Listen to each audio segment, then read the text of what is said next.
আসসালামু আলাইকুম everyone, welcome my ফ্রানা kitchen. সবাই কেমন আছেন? আশা করছি আলহামদুলিল্লাহ ভালো আছেন। আজ আমি মজাদার পোলাও রান্না করব ১.৫ কেজি পরিমাণে। তো দিয়ে দিলাম ১ কাপ ২ চামচ পরিমাণে তেল, আর দিয়ে দিব ১.৫ চামচ পরিমাণে লবণ।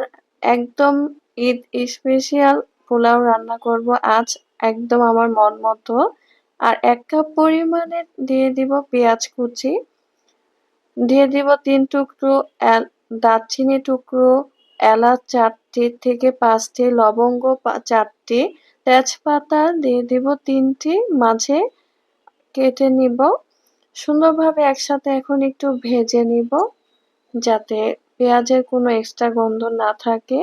একদম ব্রাউন কালার করব না, তাতে কিন্তু একদমই ভালো লাগবে না, পোলাওটা কালো হয়ে যাবে। এভাবেই সুন্দরভাবে একটু ভেজে নিব। আর পোলাও চালটা অবশ্যই ৩০ মিনিট ভালোভাবে ধুয়ে পানিতে ভিজিয়ে রাখতে হবে ১ চামচ লবণ দিয়ে। সেটা ঝরিয়ে এখন দিয়ে দিচ্ছি ১.৫ কেজি পরিমাণে এখানে পোলাও চাল নিয়েছি। এখানে ৬ পট পরিমাণে পোলাও চাল। তো পানি এখানে দিতে হবে ৯ কাপ পানি, ২.৫ কাপ দুধ দিতে হবে, ফুটিয়ে দিতে হবে পানিও। তো এটা অবশ্যই অনেক সুন্দরভাবে ভালো করে ভেজে নিতে হবে পোলাও চালটা, তাহলে একদমই ভাঙবে না, বুড়বুড়ে ঝরঝরে হবে। এটা খেতে কিন্তু খুবই বেশি মজাদার। এটা আমার নিজস্ব স্পেশাল পোলাও। এই প্লেন পোলাওটা খেতে আমার হাসব্যান্ড খুবই পছন্দ করে, খুবই মজাদার। এটা অবশ্যই বাসায় ট্রাই করে দেখবেন, অনেক বেশি ভালো লাগবে। আপনি যাকে দিবেন সে ইনশাআল্লাহ অনেক বেশি প্রশংসা করবে। ৫ থেকে ৭ মিনিট পরিমাণে আমি চালটা একদম সুন্দরভাবে ভেজে নিব। সুন্দরভাবে একদমই ভাজা হয়ে গেছে। আবার তাও যাতে নিচে যাতে না লেগে যায় সেভাবে সুন্দরভাবে নেড়েচেড়ে নিতে হবে। সুন্দরভাবে এখন ভাজা হয়ে গেছে। ৭ মিনিট পরিমাণে এখানে ভেজেছি। আর পানি দিয়ে দিব এখানে। পানিটা যখন একদম বলক এসে ফুটে গেছে তখন ৯ কাপ পরিমাণে এখানে পানি দিয়ে দিয়েছি। দুধ ভালোভাবে ঘন করে জাল দিয়ে ২.৫ কাপ পরিমাণে দিয়ে দিলাম। সুন্দরভাবে এটা নেড়ে নিতে হবে। এটা লিকুইড দুধ দিয়েছি।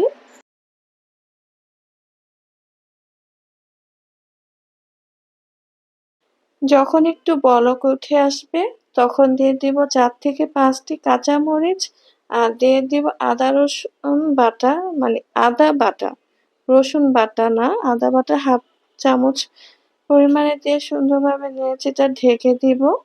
যখন পানিটা একদম শুকিয়ে আসবে তখন আমি এটা লবণটা চেক করে নিব। আপনারা অবশ্যই লবণটা দেখে নিবেন। তাতে দিয়ে দিব ১ চামচ পরিমাণে গুঁড়া দুধ। এটা আপনারা স্কিপ করতে পারেন। এটা আমার অনেক বেশি পছন্দের পোলাও, আর আমি এভাবে পোলাওটা রান্না করি। এটা খেতে কিন্তু খুবই মজা, খুবই মজাদার।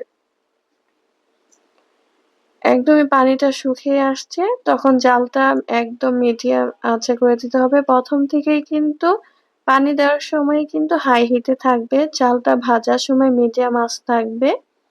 আর এই সময় মিডিয়াম আঁচ করে দিতে হবে। আর ২ চামচ পরিমাণে চিনি দিয়ে দিব।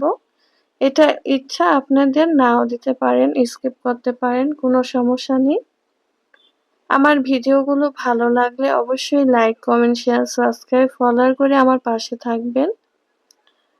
এখন দিয়ে দিব ৪ চামচ পরিমাণে ঘি দিয়ে দিলাম উপরে। এটা দিয়ে আমি ঢেকে রেখেছিলাম। পানিটা একদম সুন্দরভাবে শুকিয়ে গেছে।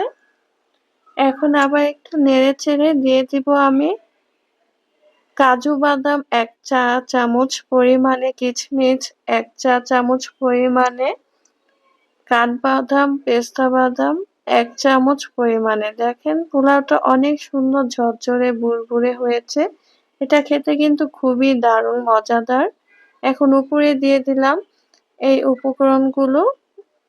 এটার জন্যই কিন্তু অনেক বেশি মজা লাগে। যার ভালো না লাগে সে অবশ্যই দিবেন না। আর এভাবে অবশ্যই ট্রাই করে দেখতে পারেন কেমন লাগে, কতটা মজাদার।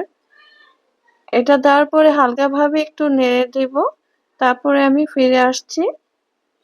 কিছুক্ষণ পরে যে সম্পূর্ণ নাড়া হয়ে গেছে। দেখেন পোলাওটা একদম রেডি, জাল অফ করে দিয়েছি। এখনো অনেক সুন্দর ভাপ হচ্ছে। একদম পোলাওটা এখন পরিবেশন করলাম। সবাই ভালো থাকবেন। আমার ইফরানা কিচেনের সাথে থাকবেন। আল্লাহ হাফেজ। আসসালামু আলাইকুম।